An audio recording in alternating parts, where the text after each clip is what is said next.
Kayo po, Mayor, ay naandun parati. Kahit wala po kayong kailangan sa amin, naandyan kayo po. You will give us everything and expecting nothing in return. Yun po yung kitang-kita po sa inyo. Sir, I will accompany you to Davao. Yun din po yung aking plano. I will not expect anything anymore. Just serve my remaining career in Davao with you. Ang masabi ko, may puso siya, lalong-lalo na sa mahihirap. Actually, may mga nagtatanong nga sa akin kung ano ba daw talaga yung ugali niya behind the camera. Ang masabi ko lang, he's a jolly person, matalino, at higit sa lahat, mapagmahal, literally and figuratively. Para sa akin, isa sa natutunan ko kay PRRD ay yung pagiging mabait, pagbibigay respeto sa kanyang mga security.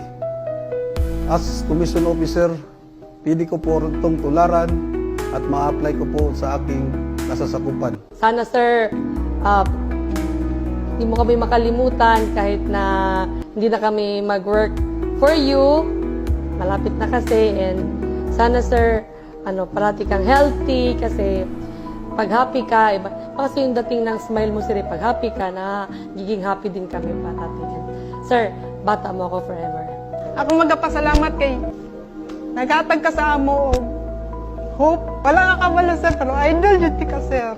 Kasi idol kayo tika sa dili kay tungod sa imong leadership o sa imong nabuhat sa amuha kundi tungod sa imong pagkamaayong tao.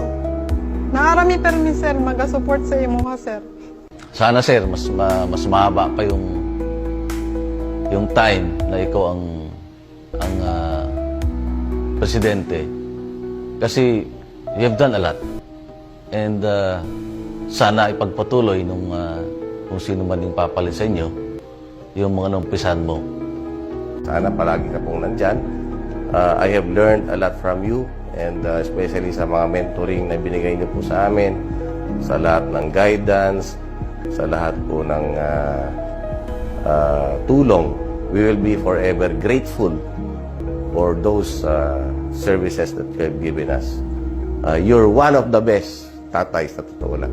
Sa mga matagal nating pinagsamahan, sir, more than 5 years tayong magkasama. Nakita ko yung saya mo, yung hirap mo, yung mga tagumpay mo, syempre.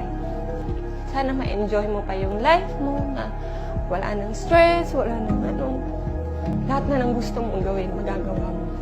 Sharing him the 6 years of his presidency, since the very beginning, the campaign period, and then until the end of his term.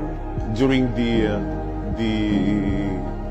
remaining years of our lives, no, na makikita ko pa rin na mahal na Pangulo natin na nagsiservisyo sa bayan at nabibigay ng guidance sa mga sumusunod sa kanya. Gusto ko lang sir na sabihin sa iyo na mahal ka namin sir in behalf of the Presidential Escorts Battalion.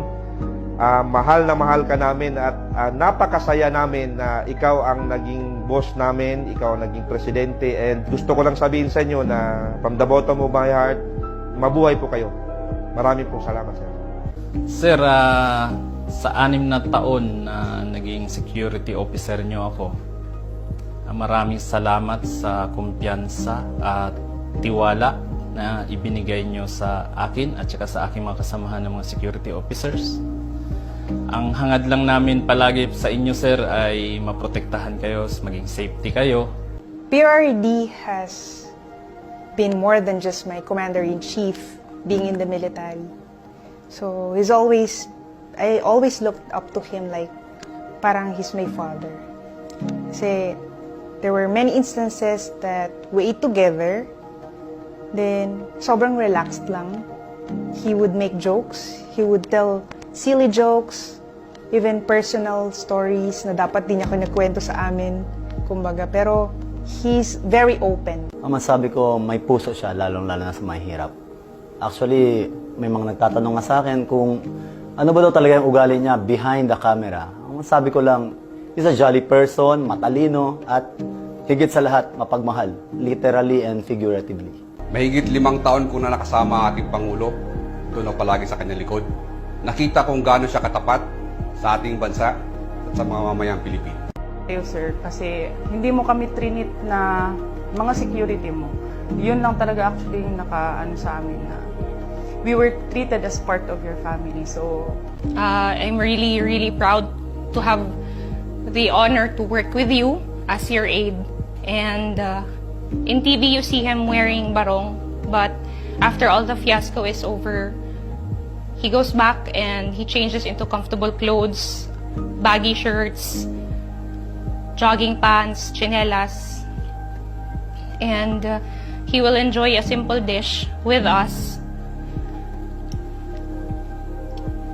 He is the kind of person na pag nakikita mong kumakain, sobrang ganado. Kahit na yung ulam bulad, parang pati ikaw gaganahan kasi papaisip ka, parang sarap ng bulad, kakain na lang din ako. So, seeing him like that, na simple pleasures in life, he enjoys very much. Wait lang, naiyak ako.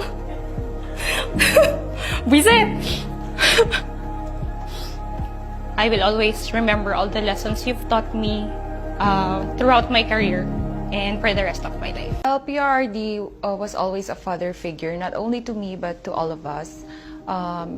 My special story about this is that when I had a miscarriage, he was very considerate and he was very concerned, and he let me to take time to rest and recover from the incident. He also tried to comfort me with his words and positive perspective. So I really appreciate that.